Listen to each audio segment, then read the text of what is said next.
Douglas MacArthur once said, "It is fatal to enter a war without the will to win it." A good one, isn't it, Ross? Oh, wow. Keep this in mind as we discuss today Russia's recent announcements of conducting naval drills with a nuclear power in the East.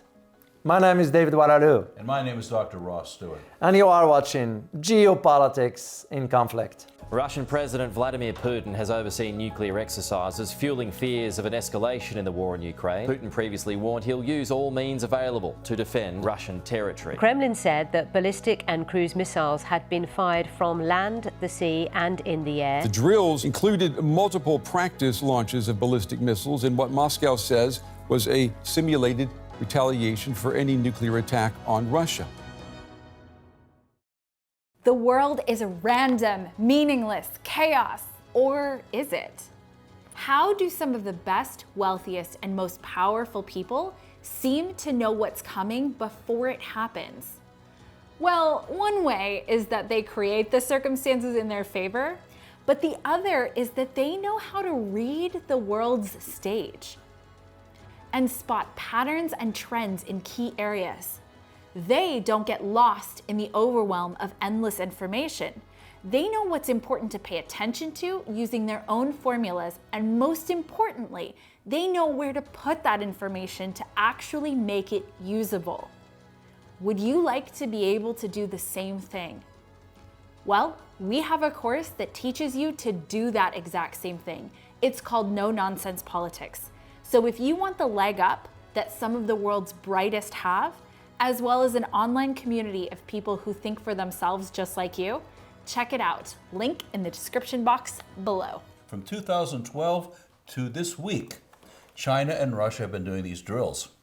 And the thing to keep in mind is we're looking at trends, we're looking at patterns, we're looking at putting pieces of data together to talk about what's going on now and what you can predict in the future. This is another data point to put into that system. Well, indeed, Ross, you're absolutely correct. Just to give our viewers a background of how the announcement came to be. Well, the announcement came following the surprise visit of the Russian President Vladimir Putin to Belarus. And what I found very interesting about this, and I kind of looked into this topic because that falls within my realm of geopolitics, of course, my academic background, in addition to writing a book about Russia. So I kind of kept an eye on this. What I found very interesting is that the conversation that took place between President Putin and President Lukashenko. And guess what was the focus on? The focus on Russia helping Belarus to develop nuclear technology. Wow. You can read between the lines right there.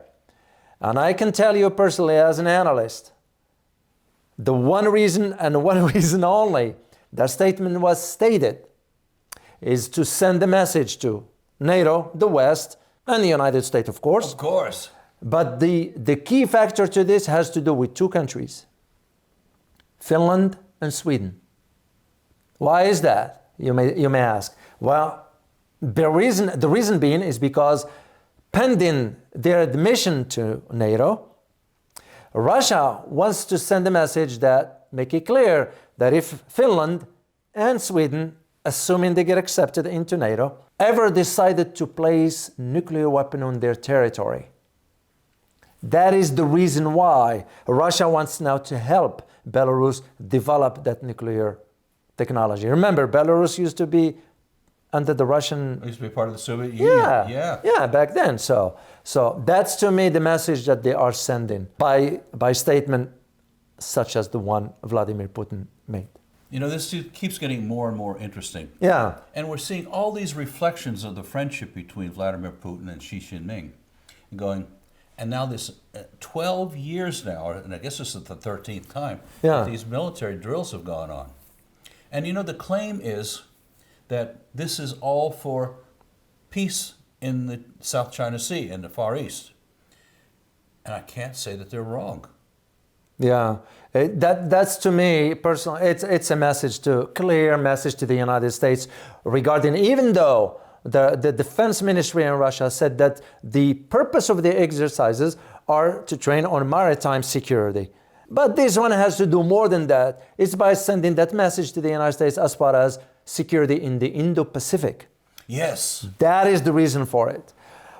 But you add to this one, you add something else to this. And this one has to do with the United States establishment of Space Force in South Korea.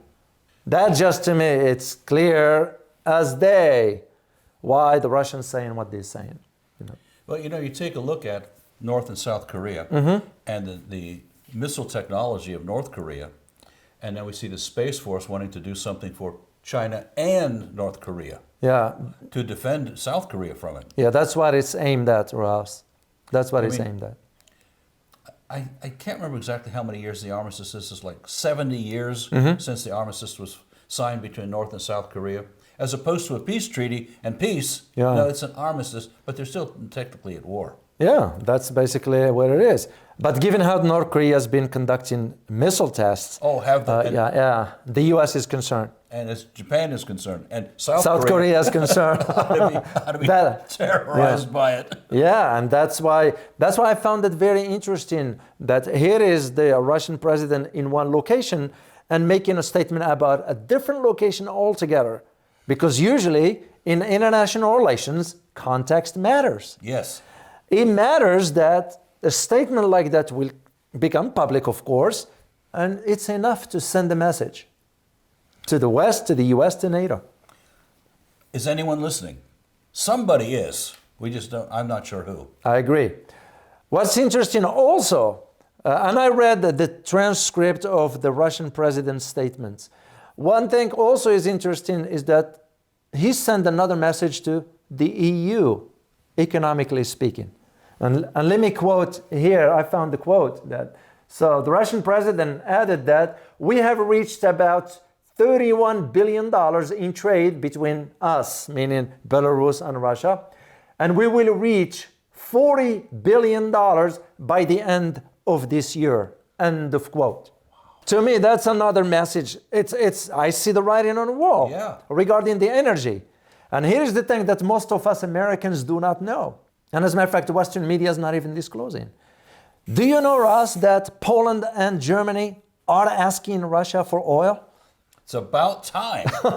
They are. Most of us in the US, we've been fed whatever information that is completely different from what the reality is. What we have is information versus propaganda.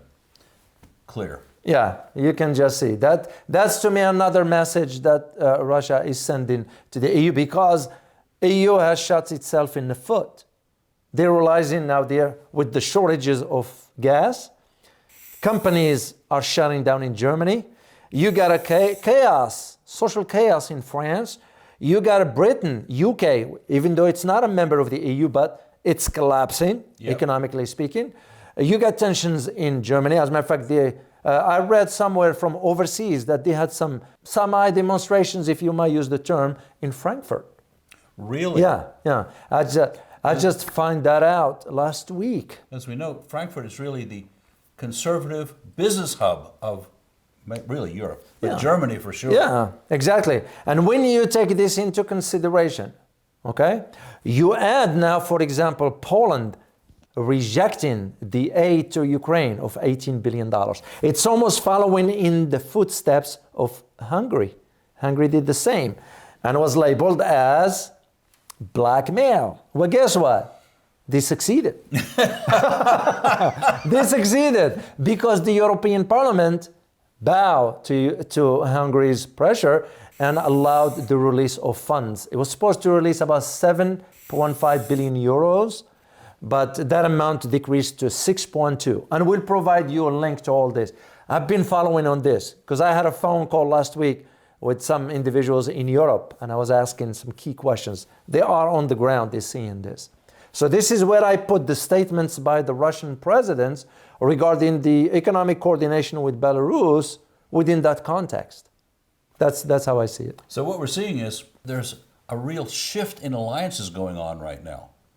We're seeing that the EU is not holding hands and singing hallelujah. They're going, we're looking out for our own countries. We're looking out for our own people. And when we see demonstrations in Paris and we see demonstrations in Frankfurt, the people are letting them know, hold on, we'd like to have some energy here. Yeah. We'd like our business. We'd like to be able to eat and stay warm.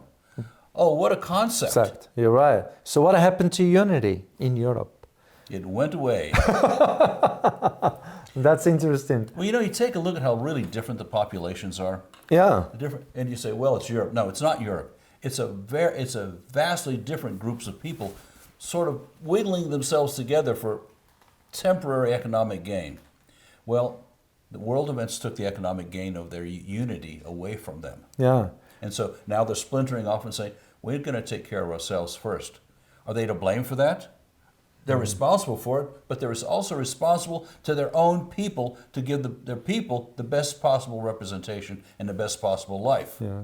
And the European Economic Union is now failing at that. Yeah. Well, I don't want to be the bearer of bad news for Europe. It's too late.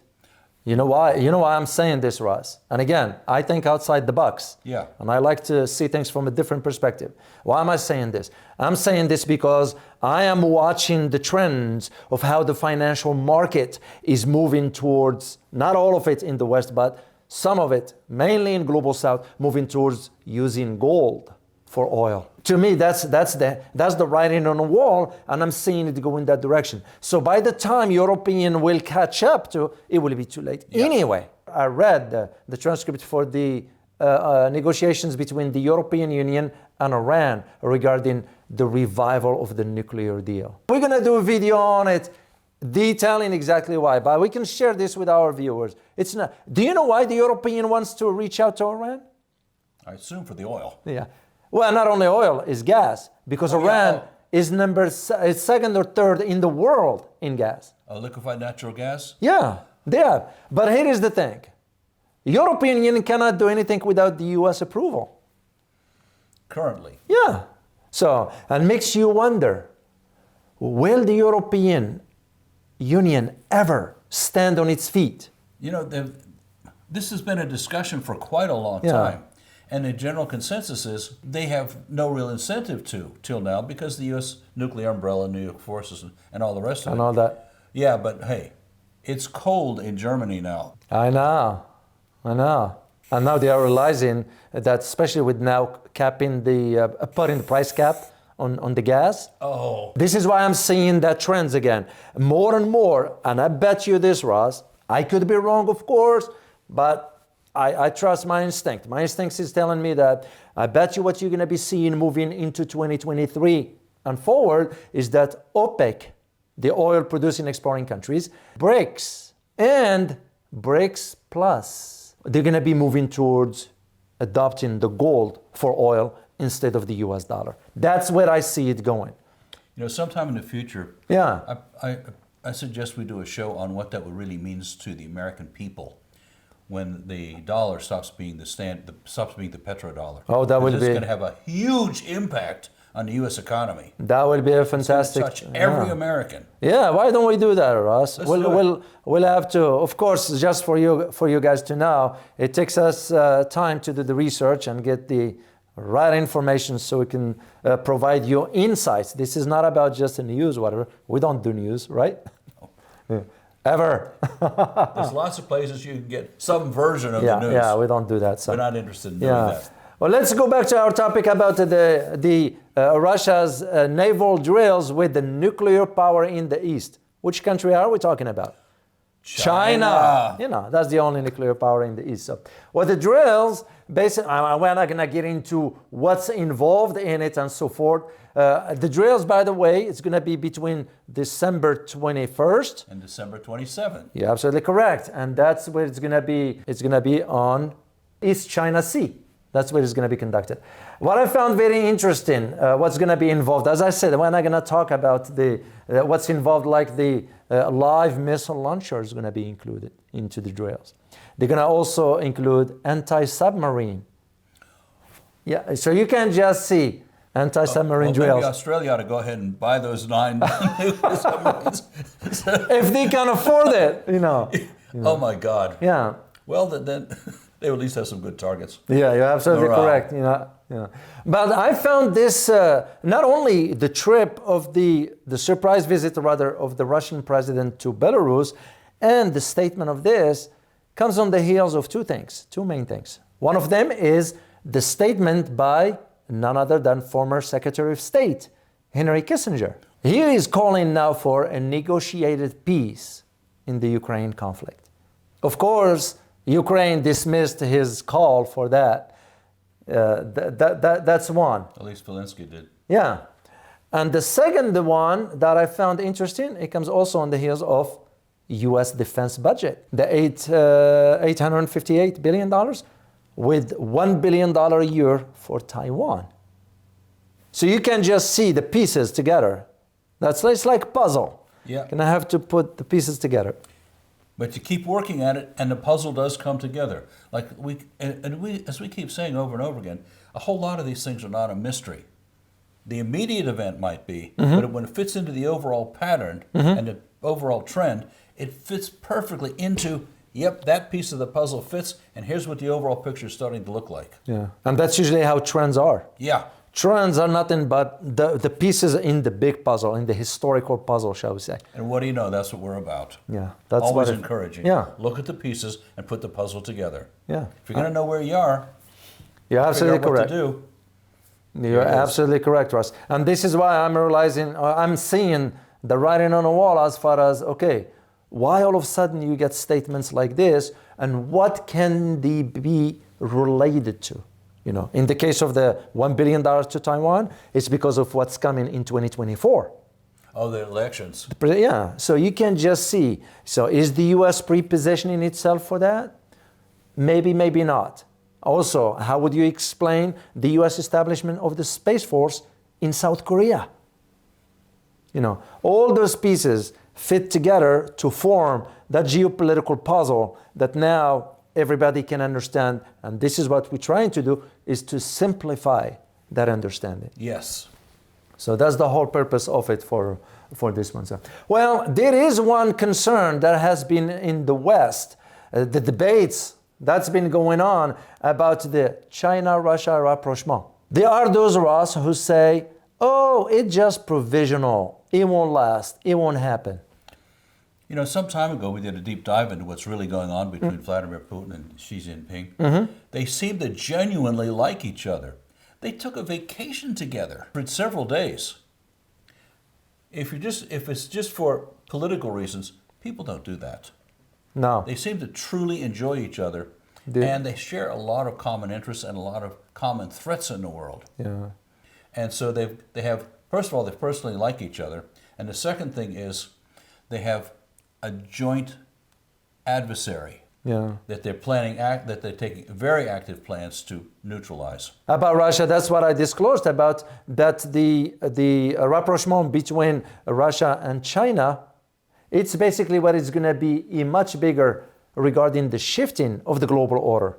Because this one is pertaining, the shift, not only geopolitically, but also the global balance of power. Oh. That is why you can see why the Russian president will make statements at this time. You know, because the way I look at it, you know, either President Putin is really going to be opening a new front against Ukraine through Belarus, or this is just to throw away the West into not knowing what's going to be happening. A decoy of sort. Yeah. I don't see it as a decoy. And you know why, Raz? Because Belarus and Russia have a joint unit. The exercises they are conducting those exercises at the battalion level. And anytime you have, as a former military, anytime you have a battalion training, usually you're looking at 9,000 to 10,000 troops involved.